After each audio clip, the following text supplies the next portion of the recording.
नमस्कार,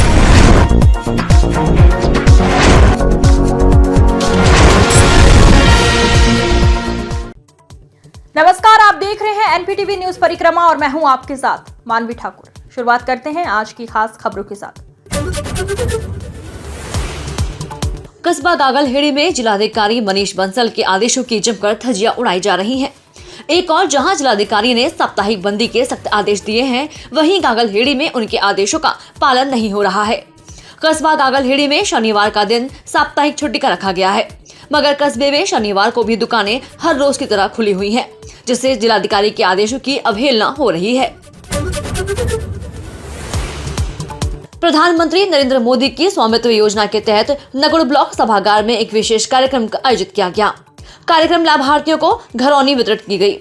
कार्यक्रम में ब्लॉक प्रमुख सुभाष चौधरी, पूर्व मंत्री डॉक्टर धर्म सिंह सैनी, विधायक प्रतिनिधि प्रोफेसर विकेश चौधरी, पूर्व विधायक महिपाल सिंह माजरा, अध्यक्ष शिव कुमार गुप्ता, एसडीएम संगीता राघव ने भाग लिया। प्रधानमंत्री मोदी ने वर्चुअल माध्यम से लाभार्थियों को संबोधित करते हुए कहा कि यह योजना ग्रामीण नागरिकों को संपत्ति का कानूनी अधिकार देकर आत्मनिर्भर भारत अभियान को मजबूत बनाएगी। इस पहल से न केवल संपत्ति विवादों का समाधान होगा, बल्कि ग्रामीणों को बैंकों से ऋण लेने और अन्य वित्तीय गतिविधियों में भी मदद मिलेगी। थाना गागलहेड़ी की काली नदी के अंतर्गत पड़ने वाले गांव अमरपुर के रहने वाले युवक आयान के साथ कुछ युवकों ने मारपीट की। युवक आयान ने बताया कि भगवानपुर से काम कर लौट रहा था तो दो अज्ञात युवकों ने उसके साथ मारपीट करने का प्रयास किया।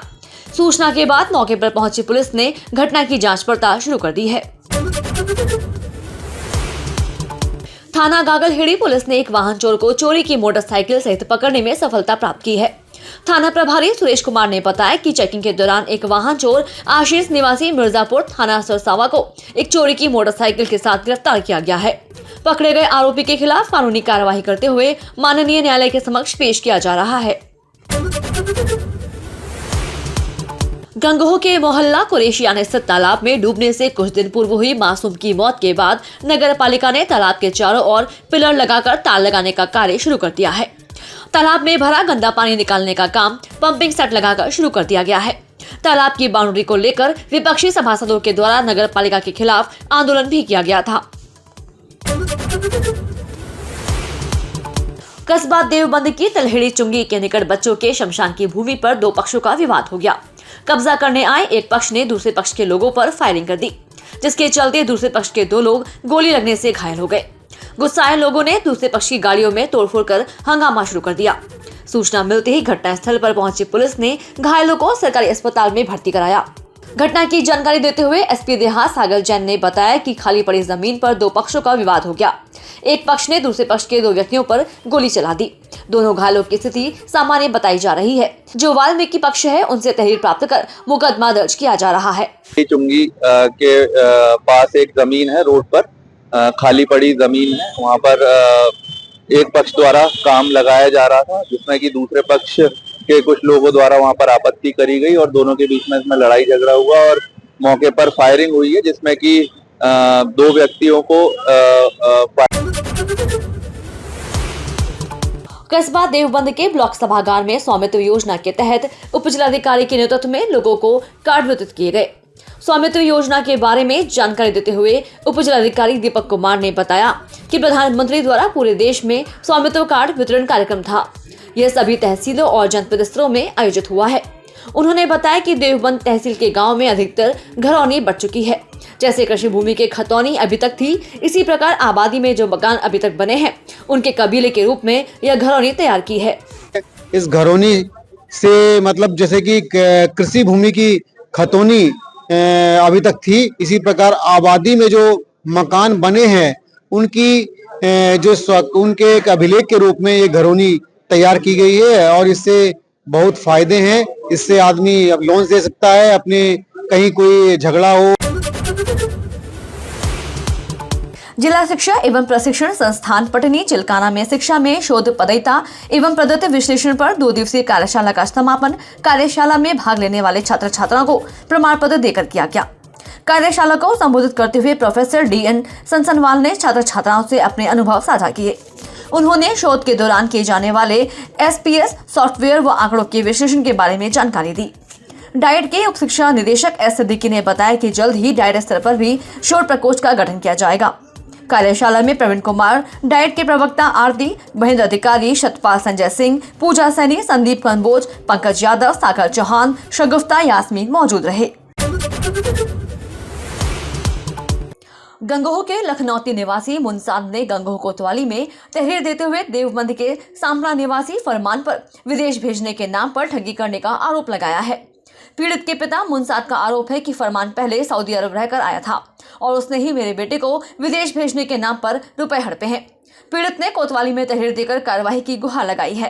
फरमान है ये हमारे पास काम कर रहा था, इसने आगे ये बोला कि भाई मैं सऊदी से आया, अब मेरा वहाँ माँ बाप जान नहीं दे रहे, अब 6 साल लगाइया हमें, मेरा तो बढ़िया हिसाब बन गया और भाई तुम इसे लड़के को भेज दो बूढ़े को। मगर भाई हमारा तो बहुत नहीं है। कहने लगा भाई कुछ इधर उधर से करके और अपना। कस्बा नानोता स्थित किसान सेवक इंटर कॉलेज में जवाहर नवोदय विद्यालय के सन 2025 की कक्षा 6 के लिए प्रवेश परीक्षा ली गई। परीक्षा के बाद प्रधानाचार्य प्रवीण कुमार मिश्रा ने बताया कि जवाहर नवोदय विद्यालय की कक्षा 6 के लिए प्रवेश परीक्षा में 540 विद्यार्थियों को पंजीकृत किया गया है। इस दौरान 361 विद्यार्थी उपस्थित व 189 विद्यार्थी अनुपस्थित रहे। नानोता स्थित मधुसूदन दूध फैक्ट्री के पास पर चल रही देहाती गाने की शूटिंग को देखने के लिए लोगों का जमावड़ा लगा रहा। डायरेक्टर एवं एक्टर लकी राजपूत व रिया चौधरी ने अपनी टीम के साथ राजपूत समाज पर आधारित एक गीत को फिल्माया। शूटिंग देखने के लिए सैकड़ों लोगों की भीड़ इकट्ठा हो गई। लोगों ने शूटिंग के दौरान काफी मनोरंजन किया। लकी राजपूत इससे पहले भी कई देहाती गानों में काम कर चुके हैं और उनका कहना है कि वह राजपूत समाज की एकता के लिए गानों का फिल्मांकन करते हैं। कस्बा अंबेहटा में इस्लाम नगर रोड स्थित A1 प्रधान फर्नीचर व इलेक्ट्रॉनिक्स शोरूम का उद्घाटन मौलाना हबीबुल्लाह मदनी व चौकी प्रभारी आजाद सिंह ने संयुक्त रूप से फीता काट कर किया। शोरूम के संचालक शादाब दिलशाद व शाहनवाज ने बताया कि शोरूम पर नए नए डिजाइन का फर्नीचर व इलेक्ट्रॉनिक सामान बहुत सस्ते रेट पर उपलब्ध है। सभी सामान बहुत अच्छी क्वालिटी के हैं। इस दौरान मास्टर दिलशाद अहमद, चेयरमैन प्रतिनिधि नईम अहमद, सभासद शमीम अंसारी, सभासद दानिश शफीक, अब्दुल गफ्फार चौधरी, फैयाज मौजूद रहे। सहारनपुर चाइनीज मांझे से कई घटनाएं पूर्व में हो चुकी हैं, जिसको लेकर पुलिस ने भी चाइनीज मांझे की रोकथाम के लिए अभियान चला रखा है। उसी को लेकर जिलाधिकारी ने भी चाइनीज मांझे को इस्तेमाल न करने की अपील की है। सहारनपुर जिलाधिकारी ने कहा कि सहारनपुर में चाइनीज मांझा पूर्ण तरीके से प्रतिबंधित है। इसके लिए लगातार एडवाइजरी जारी की गई है, चाहे वह दुकानदार हो चाहे वह पतंग उड़ाने वाले हो। और पुलिस द्वारा भी निर्देश दिए गए हैं कि कोई कम उम्र का बच्चा यदि चाइनीज मांझे से पतंग उड़ाता हुआ पाया जाएगा तो उसके माता पिता भी जिम्मेदार ठहराए जाएंगे। चाइनीज मांझा जो है पूर्ण रूप से प्रतिबंधित है और इसके लिए लगातार एडवाइजरीज जारी की गई हैं, चाहे वो दुकानदारों को हो या चाहे वो इसको इस्तेमाल करने वाले जो पतंग उड़ाने वाले लोग हैं उनके लिए हो। इसमें ये स्पेसिफिक निर्देश भी पुलिस द्वारा जारी किए गए हैं कि अगर कोई बच्चा जो है वो कम उम्र का बच्चा अगर चाइनीज मांझे का उपयोग करता हुआ पाया जाता है तो उसके माता पिता को भी इसकी लिए जिम्मेदार ठहराया जाएगा। और मेरी सभी लोगों से अपील है कि जो मकर संक्रांति और बसंत पंचमी में लोग पारंपरिक रूप से पतंग उड़ाते हैं तो ये अच्छी बात है, लेकिन उसके लिए वो सामान्य डोरी का इस्तेमाल करें। चाइनीज मांझा जो है वो ना सिर्फ उनके लिए हानिकारक है बल्कि जो अन्य लोग हैं जो सड़क पर चल रहे हैं उनके लिए भी ये उनके जीवन को खतरा देता है। और साथ ही आस्था विकलांग विकास एवं कल्याण समिति द्वारा अपनी 5 सूत्रीय मांगों को लेकर जिला आधिकारिक कार्यालय पर प्रदर्शन करते हुए मुख्यमंत्री के नाम एक ज्ञापन जिला प्रशासन को सौंपा गया। समिति के अध्यक्ष आसिफ जमीर ने कहा कि काफी समय से विकलांग पेंशन आने में परेशानी आ रही है। बोलते हैं कि केवाईसी कराओ, केवाईसी कराने के बाद भी पेंशन नहीं आ रही। विकलांग कार्यशाला के लिए जमीन आवंटित कराई जाए। इस दौरान सलीम मलिक, मोहम्मद नासिर, मोहम्मद जाकिर, मोहम्मद वाहिद, अब्दुल रहमान, शाहनवाज, धर्मवीर, फहीम, इमरान आदि लोग उपस्थित रहे। आपका नाम?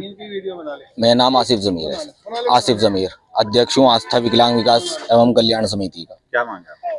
हमारी मांगे हैं सर ये कि काफी टाइम से ये जो पेंशन के अंदर काफी रुकावट आ रही है, NPCI कराएं या KYC कराएं, योग कराने के बाद भी आज तक विकलांगों की पेंशन नहीं आ पा रही है। बहुत सारे विकलांग ऐसे हैं हमारे साथी जो लॉकडाउन में टूट गए थे, जिनके कारोबार लकड़ी का काम करते थे, फिलहाल कोई उन पे रोजगार नहीं है, वो अपना काम करना चाहते हैं। कोई उन्हें बगैर ब्याज का लोन मिल जाए। बहुत सारे साथी हमारे ऐसे हैं सर कि पढ़े लिखे हैं, कोई सरकारी। सहारनपुर में थाना कुतुबशेर एवं साइबर क्राइम पुलिस की टीम के द्वारा लोगों के साथ ऑनलाइन ठगी करने वाले 7 शातिर जालसाजों को गिरफ्तार करने में सफलता हासिल की है।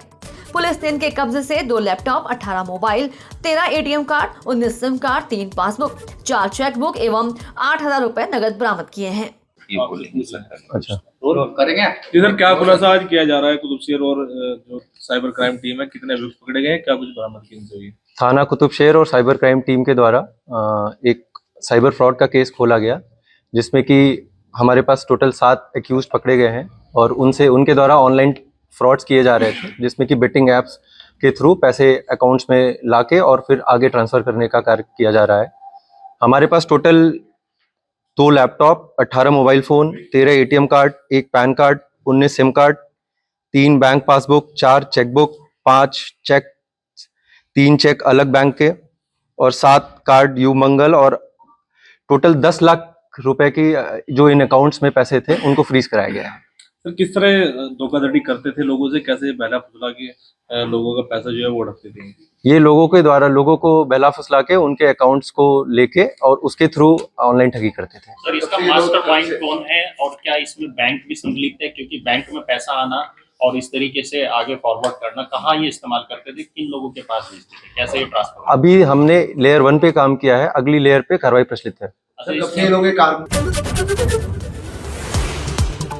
सहारनपुर के दिल्ली रोड स्थित बैंक्वेट हॉल में श्री अन्न योजना को लेकर कृषि विभाग के द्वारा कार्यक्रम आयोजित किया गया, जिसमें पहुंचे उत्तर प्रदेश सरकार के राज्य मंत्री कुंवर ब्रजेश सिंह ने कहा कि देश के प्रधानमंत्री नरेंद्र मोदी किसानों की उन्नति के लिए अनेक योजनाएं चला रहे हैं। श्री अन्न योजना को भी लेकर कई मंचों से प्रधानमंत्री चर्चा कर चुके हैं। मोटे अनाज को लेकर भी किसानों को जागरूक किया जा रहा है। मोटे अनाज से किसान मुनाफा ले रहा है। देश के प्रधानमंत्री चाहते हैं कि देश का किसान समृद्ध हो और उसकी आय दोगुनी हो। उन्होंने कहा कि श्री अन्न अब बहुत से घरों में प्रयोग होने लगा है। श्री अन्न खाने से शरीर की प्रतिरोधक क्षमता बढ़ती है और बहुत सारी बीमारियों से भी बचा जा सकता है। यशस्वी मुख्यमंत्री योगी आदित्यनाथ जी के नेतृत्व में कृषि विभाग के द्वारा आज श्री अन्न योजना को लेकर के कार्यक्रम आयोजित किया गया है। आप सब जानते हैं, देश के प्रधानमंत्री नरेंद्र मोदी जी ने श्री अन्न को बढ़ावा देने के लिए कई मंचों से उन्होंने इस पर चर्चा की है और उनके चर्चा करने के बाद आज श्री अन्न हमें बताते हुए खुशी है कि साधारण परिवारों के अंदर भी श्री अन्न का उपयोग होने लगा है। और श्री अन्न का जो सबसे बड़ा लाभ है, प्रधानमंत्री नरेंद्र मोदी द्वारा वीडियो कॉन्फ्रेंस के माध्यम से देश के 50,000 से अधिक ग्रामों में 65 लाख प्रॉपर्टी कार्ड अर्थात घरौनी का वितरण किया गया। उन्होंने देश के विभिन्न राज्यों के लाभार्थियों से संवाद किया। कार्यक्रम का सजीव प्रसारण जनमंच सभागार में मुख्य अतिथि राज्य मंत्री लोक निर्माण विभाग ब्रजेश सिंह, विधायक नगर मुकेश चौधरी, विधायक रामपुर मनीहारान देवेंद्र निम, जिला पंचायत अध्यक्ष मांगेराम चौधरी, जिलाधिकारी मनीष बंसल की उपस्थिति में घरौनी के लाभार्थियों के द्वारा देखा गया। राज्य मंत्री लोक निर्माण विभाग ब्रजेश सिंह ने कहा कि प्रधानमंत्री जी के नेतृत्व में स्वामित्व योजना के तहत आज देश भर के लगभग 50,000 से अधिक गाँव में 65 लाख से अधिक प्रॉपर्टी कार्ड वितरित किए गए। मुख्यमंत्री जी के निर्देशन में कार्य को प्रदेश में गति दी गई। स्वामित्व कार्ड से भूमि संबंधी आपसी विवादों में कमी आएगी। इसके साथ ही लोग मालिकाना दस्तावेज प्राप्त कर सरकार की विभिन्न कल्याणकारी योजनाओं के माध्यम से ऋण लेकर खुद को समृद्ध कर आत्मनिर्भर बन सकेंगे। इससे न केवल नागरिकों का विकास होगा बल्कि ग्रामीण क्षेत्रों का भी ग्राम पंचायतों के माध्यम से प्रगति होगी। इस अवसर पर जनपद में चयनित लाभार्थियों में से जनमंच से सांकेतिक तौर पर तहसील सदर के 5 लाभार्थी शिवम सतीश, चंदूराम, दीपक कुमार, तेजपाल सैनी, तहसील बेहड़ के मैनपाल, गजेंद्र शर्मा, राजकुमार, ज्ञानेंद्र, श्रीमती किरण देवी, तहसील नगुड़ के शिव कुमार, श्रीमती कमलेश, गजय सिंह, भंवर सिंह, ऋषिपाल, तहसील देवबंद के सत्यदेव, रामवीर, विजेंद्र, आशीष, धर्मवीर एवं तहसील रामपुर मनीहारन के श्याम सिंह, रकम सिंह, स्वराज, विजयंत, मैनपाल को जनमंच सभागार में घरौनी वितरित की गई। इस अंक में फिलहाल इतना ही। अगले अंक में फिर होगी मुलाकात। तब तक के लिए नमस्कार।